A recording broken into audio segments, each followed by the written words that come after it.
July Mass Uprising Day tomorrow. On this day in 2024, fascist Sheikh Hasina fled the country to evade student people mass revolution. Chief Advisor Professor Mohammad Yunus to announce July Declaration at 1:45 5 p.m. tomorrow from South Plaza of Jatiyo সংসদ.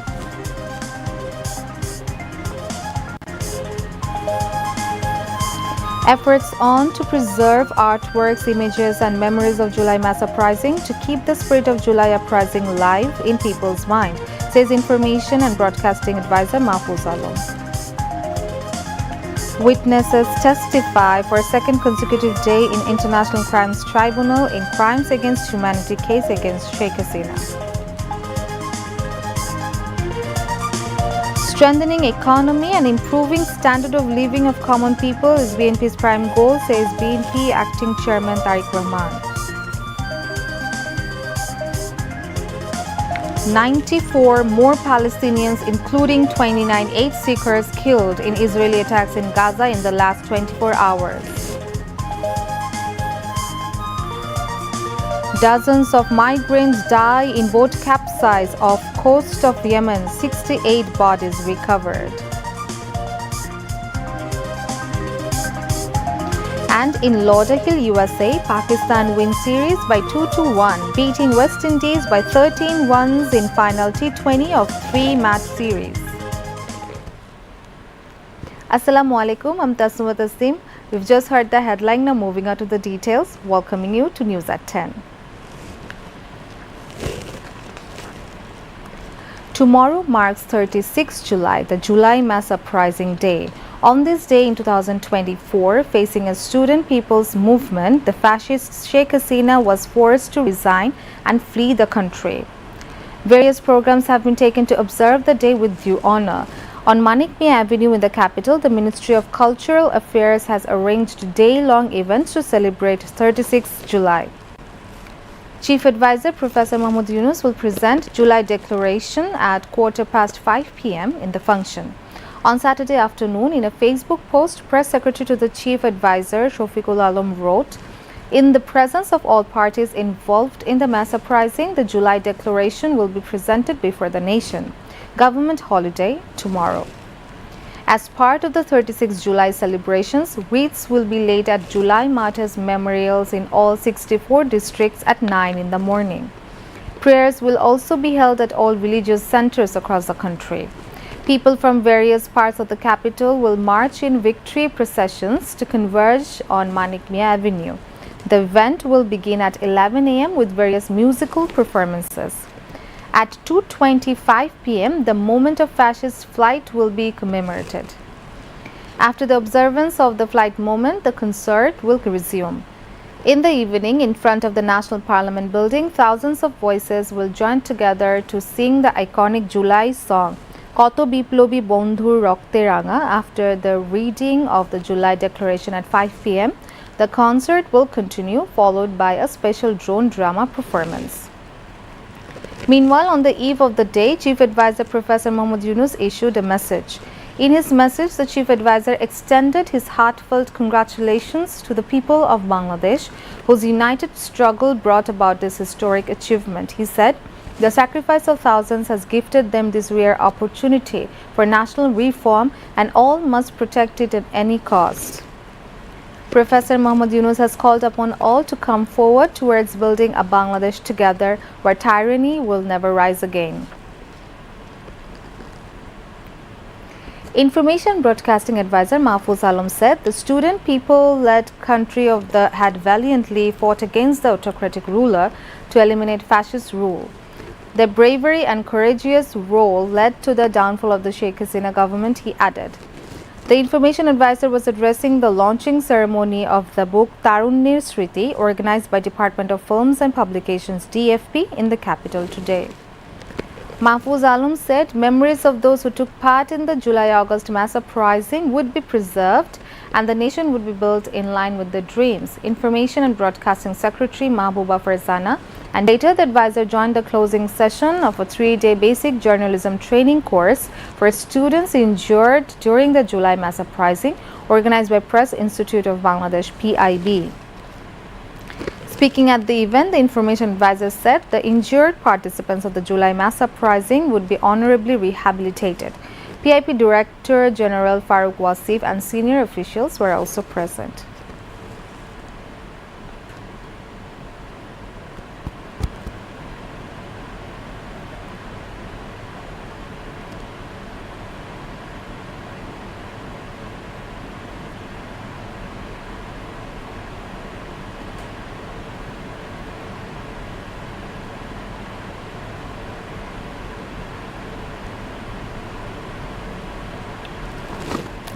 The July uprising was successful only with the sincere cooperation of people from every level of society. Advisor on Law, Justice and Parliamentary Affairs Asif Nazrul said this while speaking as the chief guest at a seminar titled July Uprising Day, organized by the Ministry of Foreign Affairs at the Foreign Service Academy in the capital today.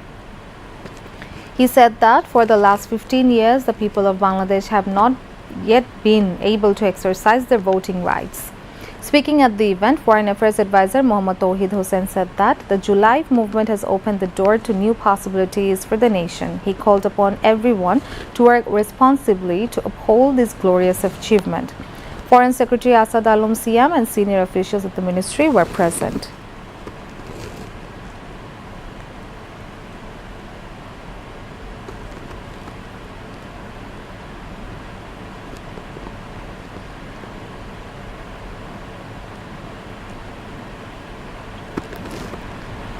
Home Advisor Lieutenant General retired Mohammad Jahangir Alam Chaudhry has said there are no security threats ahead of the events marking the July mass uprising day tomorrow. Advisor said this to the reporters following a meeting on law and order at the Home Ministry in the Bangladesh Secretariat today.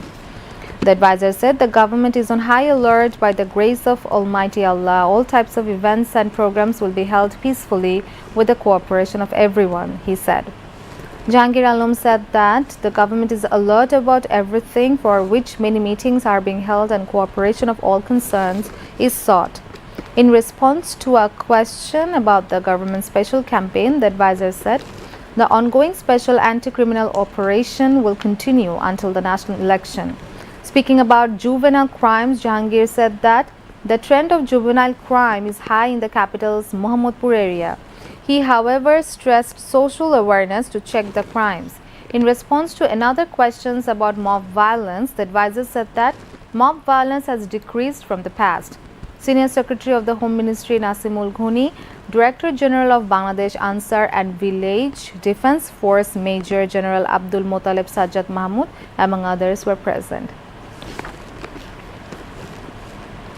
The testimonies of two witnesses against Sheikh Hasina in the case of crimes against humanity have been completed at the International Crimes Tribunal on the second day today. They were questioned by state-appointed lawyers for the accused. The court has set August 6th as the next date for hearing. Two of the witnesses who appeared before the tribunal were blinded and paralyzed in attack during the July mass uprising in 2024. They are Dhaka College student Imran and daily wage laborer Parveen. The hearing was held today before the three-member tribunal led by Chairman of the International Crimes Tribunal Justice Gholam Mortuza Mojumdar. Two witnesses in court today blamed Sheikh Hasina and Asaduzzaman Khan Kamal for their injuries and the deaths of others in attack on anti-discrimination student movements. Meanwhile, former IGP Chaudhry Abdullah Al Mamun, a key witness against Sheikh Hasina, was produced before the tribunal today. All preparations are in place for the national elections and preparations for the elections are underway, said Election Commission Senior Secretary Akhtar Ahmed, adding that the election will be held as per the schedule announced by the Chief Advisor. The EC Senior Secretary made this statement at a press conference in front of his office at Nirbachon Bhavan in Agarga in the capital today. He said the European Union monitoring team will arrive in the country in mid-September. It will consist of 3 foreign and 4 local observers. The Election Commission Secretary said that they will mainly come for pre-election environment observation and to see what the EC's elections preparations are. He said that the voter list will be published on August 10th of this month. In addition, 3 lists will be made this year and there will be separate lists for new and deceased voters. He also said that it will be finalized by August of 31st. Akhtar Ahmed also said that the election purchase will be completed by September 30 and the work of redefining the boundaries will also be completed this month. The Election Commission Secretary said that out of 51 registered parties, 30 have been submitted their income and expenditure accounts, 15 have asked for time and 5 have not yet responded. Informing that 145 applications have been submitted for registration, the Election Commission Secretary said letters have been sent to all of them seeking detailed information. Among them, 80 parties responded, some requested an extension of time and 59 parties did not respond. BNP Acting Chairman Tariq Rahman said his party's primary goal is to strengthen the economy and improve the living standards of common people. He said this while addressing virtually as the chief guest at a discussion marking the first anniversary. Tariq Rahman emphasized that cooperation is essential for rebuilding the country. The discussion was BNP Secretary General Mirza Fakhrul Islam Alamgir attended as the special guest. Other central leaders also spoke on the occasion. Later, gifts were distributed among the family members of 78 Jubodol activists who were martyred during the July mass uprising. The event highlighted BNP's commitment to economic recovery and public welfare, reinforcing its call for national unity.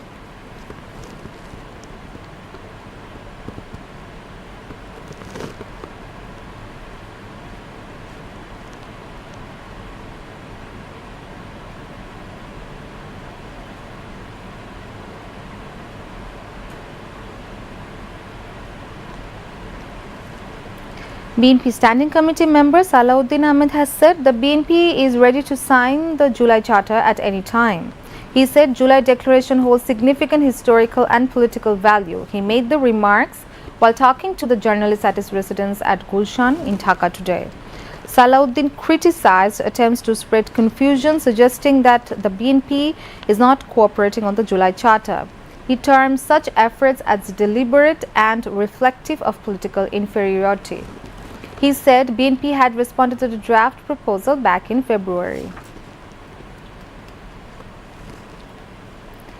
Finance advisor Dr. Salahuddin Ahmed has urged to highlight not only criticisms but also the positive aspects of the interim government.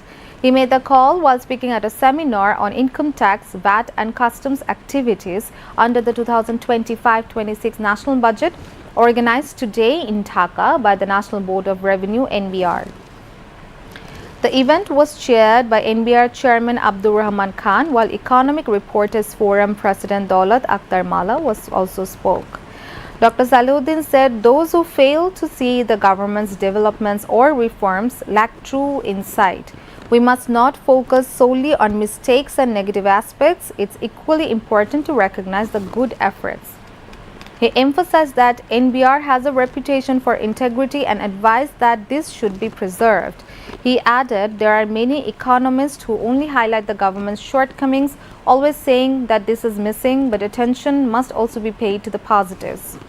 During the event, the e-return filing system for the 2025-26 tax year was officially inaugurated by the finance advisor. He stated transparency and accountability can be ensured through digitization. Moving on to international news.